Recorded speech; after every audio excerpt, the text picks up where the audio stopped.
YouTube, and this will be a video on how to win with Death Guard, the Lord of Contagion.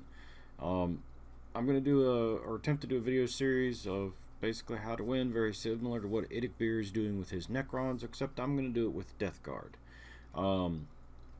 So let's start off with the Lord of Contagion. First, a disclaimer: I have limited play experience, but these are my impressions after a few games and what I think they should be able to do based off of other games I have played and how most things seem to be standing up right now. Lord of Contagion, let's just go down his stat line. He's got movement 4, weapon skill 2, or I'm sorry, his weapon skill is a 2-up, his ballistic skill is a 2-up, strength 4, toughness 5, wounds, he has 6 wounds, he has 4 attacks, leadership 9, and a 2-up armor save. He does have Death to the False Emperor and Disgustingly Resilient. Nurgle's Gift: all Death Guard units within 7 of friendly Lord of Contagion are surrounded by a deadly aurora of plague and disease. Roll a die for each enemy unit that is within 1 inch of any affected friendly units at the start of your turn. On a 4-up, that unit suffers a mortal wound. He also has Cataphract Armor, which gives him a 4-up invulnerable save, but he must have the result rolled when he determines if he's advancing or not. And he can teleport strike in, which is essentially deep strike, except you can pick where he goes, but it can't be any closer than 9 inches to an enemy model. So what are my thoughts? Well, so far I like him. He comes with a Plague Reaper at power 7. I'm sorry, his base power is 7, or he's 150 points if you put the Plague Reaper on him. He has a ballistic skill of 2-up, but you can't take any guns with this guy, so it doesn't really matter. You're not going to be shooting anything. This guy is a beast in combat. If you can get him into combat with most anything, he's probably going to kill it. I had him in one game, took a Death Dread down to 2 wounds left, and that was just because he managed to make an incredibly good 6-up save on one of the attacks I had done. The Plague Reaper does 3 wounds, or 3 damage, and has a -3 AP. It also gives +2 strength to the user, so you're wounding most things on 3s or 4s, probably 2s depending on what you're facing. His invulnerable save, it really doesn't matter that much. He's got a 2-up save. If you're getting him in a situation where he needs an invulnerable save, you're probably getting shot at by las cannons, but as stated, you can generally make those. And if you fail one, he does have a 5-up Disgustingly Resilient, which essentially means he doesn't take the damage if he makes a 5-up save. So what do I think you should do with this guy?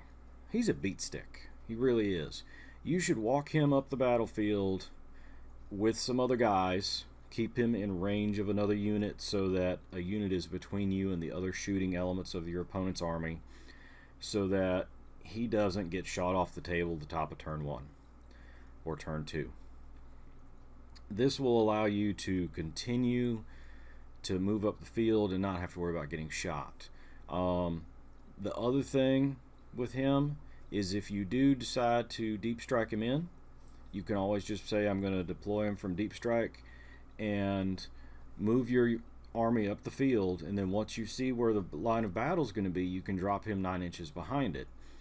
Now keep in mind, you need to keep him in so that other models are closer to the enemy's lines than he is, so that he can't be shot.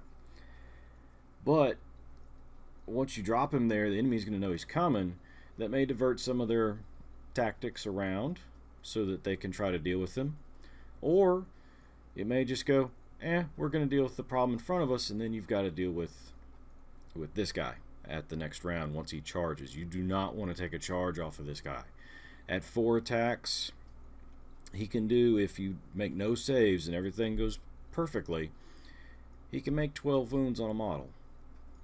That kills most of the transports I know of in the game. I think most transports are 10 wounds apiece. That kills, I think, the Eldar tanks at 12 wounds apiece. I mean, everything has to line up, and the stars have to align, and you get all your rolls, but he can do it. The other thing is with Death to the False Emperor, On rolls of a 6 on your attack of your first 4 initials, it allows for him to make additional attacks. So you could do 7 hits. You could do 8 hits. And then your opponent's got to deal with 8 strength 6 minus 3 AP. It's a really good piece. He's priced appropriately, I think. He is not a psyker. A lot of people compare him to Typhus, and Typhus is a psyker. A little bit difference in points. Once I get a few games in with a Typhus model, I will make some comments on what I think of that.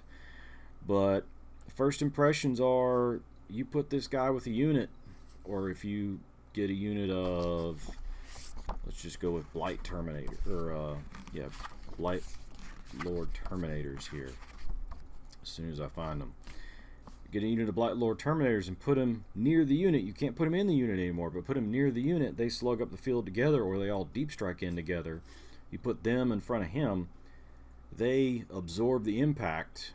They have, they absorb the counter charge and the shooting, and then what's left of them goes into the enemy. And then you also assault him once they're engaged. They can't overwatch, so you assault him in, and he proceeds to be a giant man killer and just destroys everything in his path.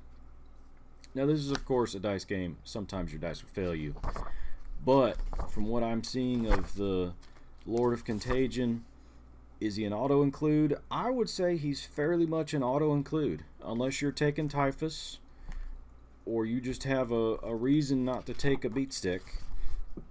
He's an auto include in your army. Understand, he's not going to get there fast. Death Guard are not fast. But what he can do is walk up and assist in cleaning messes up. You get that unit stuck in, you get a unit of Poxwalkers stuck in with a hard unit of the opponent's army, and all you're doing is stalling them with your Poxwalkers, because let's be honest, they're probably not going to kill very much. But once they're in, you bring him in off of a flank. They can't shoot him, so he can walk in and just start swinging for the fences and hopefully killing a whole bunch of stuff. So again, do I think he's an auto-include? Pretty much. If you don't have Typhus, you need to be taking this guy. The other thing you need to remember with him is his Warlord traits.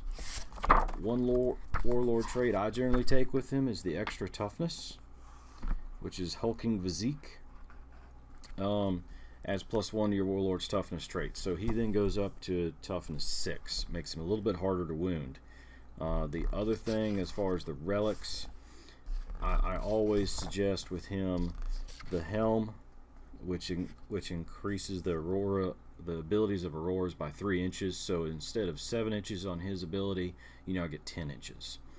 That will help a great deal once you're starting to get your lines are starting to get a little bit spread out. But that's what I think on the Lord of Contagion. Y'all put your comments in the description below. Put your comments below. Remember to like and subscribe. It helps out loads. Share this video with your friends. If you have any comments, please let me know.